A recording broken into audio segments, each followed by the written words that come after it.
नमस्कार. मॅथ्स आणि science magnet या आपल्या युट्यूब चॅनल मध्ये तुमचं सर्वांचं स्वागत आहे. तर आज आपण आजच्या लेक्चर मध्ये टेट 3 होणार आहे. त्याच्यामध्ये अंकगणिताचे जवळपास 20च्या आसपास प्रश्न विचारले जातात. तर त्याच्यामध्ये मिश्रणावर आधारित असतील, सरळ व्याजाच्या आधारित असतील गणित. तर तशा प्रकारचे आपण उदाहरणं घेणार आहोत. अशा प्रकारचे उदाहरण सोडवत असताना आपल्याला उत्तरापर्यंत कसं जाता येईल, एक्झामिनर क्वेश्चन सेट करत असताना सर्वच क्वेश्चन आपल्याला सोडवायची गरज नाही. गणित सोडवत असताना उत्तरापर्यंत कसं जायचं, जी शॉर्ट ट्रिक आपण म्हणू शकतो, ते आपण आजच्या या उदाहरणात आपण पाहणार आहोत. तर वेळ न घालवता आपण पहिला प्रश्न जो आहे मिश्रणावर आधारित तो आपण पाहूया. प्रथमतः मी प्रश्न वाचतो. 460 लिटर मिश्रणात दूध आणि पाणी 11:12च्या प्रमाणात असते.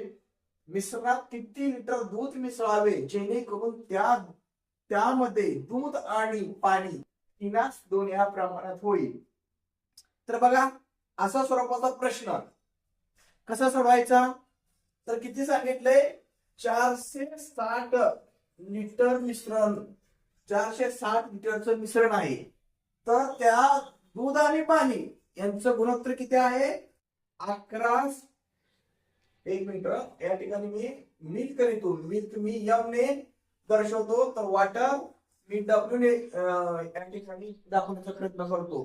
तर या ठिकाणी मिल्कचं प्रमाण किती आहे, 11 आहे, आणि वॉटरचं प्रमाण किती आहे, 12 आहे. हे काय आहे, गुणोत्तरामध्ये आहे, रेशो मध्ये आहे. तर त्याच्या पुढे काय म्हटले बघा, मिश्रणात किती लिटर दूध मिसळावे. या ठिकाणी आपल्याला सांगितले की दूध यांनी मिल्क आपल्याला मिसळायला सांगितले. दूध मिसळल्यानंतर त्याच मिश्रणात दूध आणि पाणी 3:2 या प्रमाणात होते.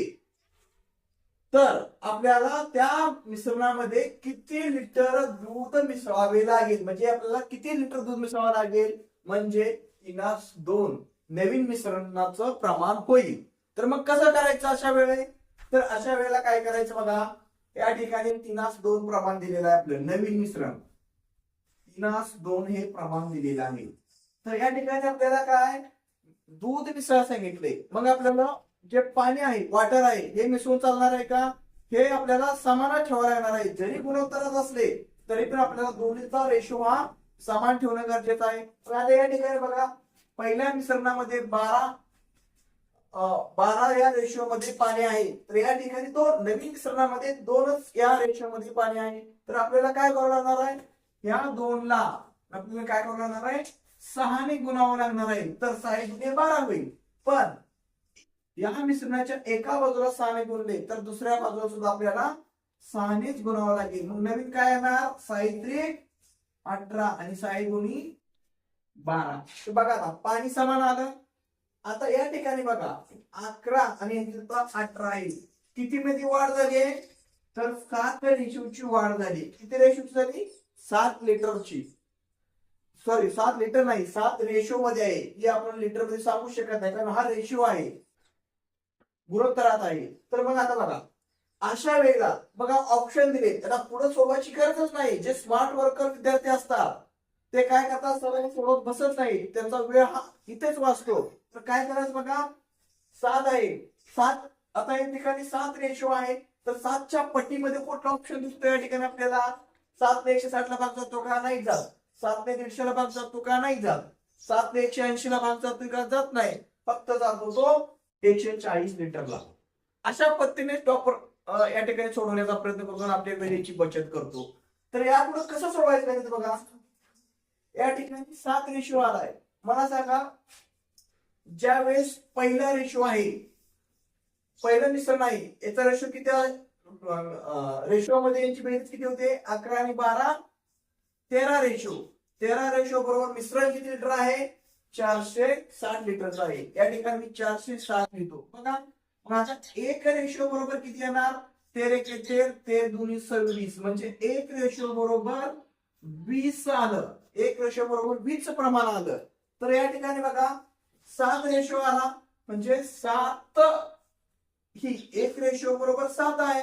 म्हणजे 7 गुणिले 20 जर केलं आपण, तर 700 7 2 14 ही बघा 140 लिटर आहे. तर बघा आता त्याच्यानंतर आपण दुसरा प्रश्न बघणार आहोत जो की गुणोत्तरावरचाच आहे. काय बघा प्रश्न, ए आणि बी च्या उत्पन्नाचे गुणोत्तर 4:5 आहे आणि त्यांच्या खर्चाचे गुणोत्तर 2:3 आहे. जर ए आणि बी ने अनुक्रमे रुपये 7,200 आणि 6,000 ची बचत केली, 6,000 ची बचत केली तर बी चे उत्पन्न रुपयामध्ये किती आहे. तर बघा ही उत्पन्न, खर्च आणि बचत हा भांडवलावरचा क्वेश्चन आहे. तर बघा उत्पन्न बरोबर काय असतं, उत्पन्न बरोबर खर्च अधिक बचत. बघा ज्यावेळेस आपलं उत्पन्न असतं त्यावेळेस काय, त्या उत्पन्नातून काही भाग खर्च केला जातो आणि उरलेला भाग हा बचत असतो.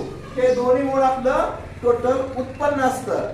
तर हा आधारित, याच्यावरतीच आधारित हा प्रश्न आहे. तर हा प्रश्न आपल्याला सोडवायचा आहे. तर बघा या ठिकाणी ए आणि बी, ए आणि बी यांचं गुणोत्तर दिले, उत्पन्नाचं गुणोत्तर दिले किती, 4:5 दिले. उत्पन्नाचं गुणोत्तर किती आहे, 4:5 आहे. तर पुढे काय म्हटले बघा, त्यांच्या खर्चाचं गुणोत्तर 2:3 आहे. या ठिकाणी बघा ज्या वेळेस आपल्याला काय करायचं आहे, बी चे उत्पन्न रुपयामध्ये काढायचं आहे. जर या उत्पन्नामध्ये मी जर खर्च इकडे आणला तर काय होणार आहे, वजा होणार आहे. म्हणून या ठिकाणी आपल्याला काय करावं लागणार आहे, बचत या ठिकाणी आपल्याला लिहावं लागणार आहे. खाली जे खर्चाचं गुणोत्तर आहे 2:3, या ठिकाणी आपल्याला 2:3 हे खर्चाचं गुणोत्तर लिहावं लागणार आहे. तर आता बचत किती आहे बघा, बचत दिले 7,200 आणि 6,000. तर 7,200 यांचा आपण गुणोत्तर घेऊ, 7,200 आणि 6,000 याचं बघा गुणोत्तर, ह्या 2 शून्याला हा 2 शून्य गेल्या, 12×5 = 60 आणि 12×7 = 72. तर बघा या ठिकाणी 6:5 यांचं काय आलं, गुणोत्तर आलं. ही पण काय आहे, बचत आहे. त्याला आपण मायनस ने दर्शवू. ही काय आहे, बचत. हे जे आहे हा खर्च आहे आणि हे जे आहे ते उत्पन्न आहे. हे काय आहे, उत्पन्न आहे. तर या ठिकाणी बघा आपल्याला लढाई कन्सेप्ट, लढाई पद्धत वापरायची. लढाई पद्धतीने आपला हा क्वेश्चन सोडवायचा आहे. बघा या ठिकाणी लढाई कन्सेप्ट मध्ये हे 4 आणि 3 यांचा गुणाकार करायचा. 4 त्रिकोण 12 आणि याचा आणि याचा गुणाकार करायचा, 5 2 10, याच्यातून मायनस करायचं, किती आलं 2, म्हणजे 2 बरोबर. आता खर्च आणि बचत यांचा तितकाच गुणाकार करायचा, साहित्रिक 5 2 10, म्हणजे 2 बरोबर 8. तर 1 बरोबर किती आलं, 4 आलं. 1 बरोबर 4 आलं. तर आपल्याला काय सांगितलंय त्यांनी, तर बी चे उत्पन्न रुपयामध्ये किती आहे. तर बघा आता 1 बरोबर 4 आलं, पण आपल्याला बी चं उत्पन्न सांगितलं. बी कुठं, या ठिकाणी बी आहे. तर बी चा रेशो आहे 5, पण 5 बरोबर किती दिले त्यांनी, बचत किती दिले, 6,000 दिले. तर मग 1 बरोबर किती आला, 5 × 5 5 2 10, 1200 आलं. 1 बरोबर 1200 आलं. तर या ठिकाणी 1 बरोबर 4 आलाय. तर याला 4 ने गुणा, 4 × 1200 बरोबर किती आला, 12,4800 रुपये हे बी चे उत्पन्न आहे. या ठिकाणी ऑप्शन मध्ये दिसतंय का, या ठिकाणी 3 ऑप्शन